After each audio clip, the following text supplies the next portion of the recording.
मिलकर यूक्रेन लड़ाई को क्यों नहीं चाहते कि खत्म हो।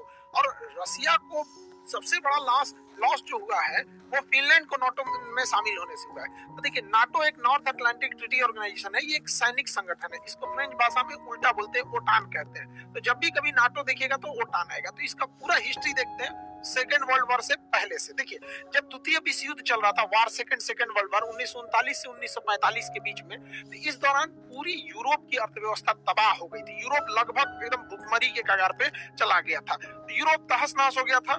इसी बीच जर्मनी जो था, अब लगभग जर्मनी की हार तय थी, क्योंकि जर्मनी सेकेंड वर्ल्ड वॉर में बहुत कूद रहा था।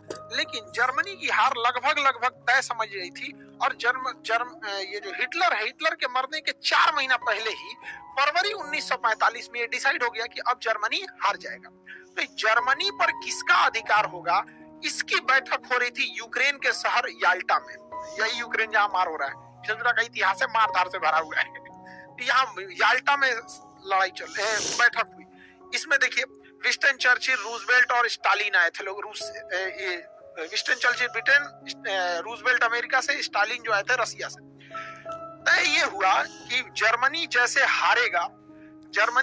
ही हारेगा, जर्मनी के टुकड़े कर दिए जाएंगे। एक हिस्सा जर्मनी का ले जाएगा रसिया, एक हिस्सा ले जाएगा फ्रांस, एक हिस्सा ले जाएगा ब्रिटेन और एक हिस्सा ले जाएगा अमेरिका। यानी देखिए, जर्मनी के 4 टुकड़े कर दिए जाएंगे। ये अंग्रेजों का इतिहास है, जहां भी गए वहां टुकड़ा करके गए। हम लोग को देखिए, इंडिया को बांग्लादेश, म्यांमार, भारत, पाकिस्तान, अफगानिस्तान धज्जी उड़ा के चल गया सब। तो ये याल्टा पैक्ट में हो गया।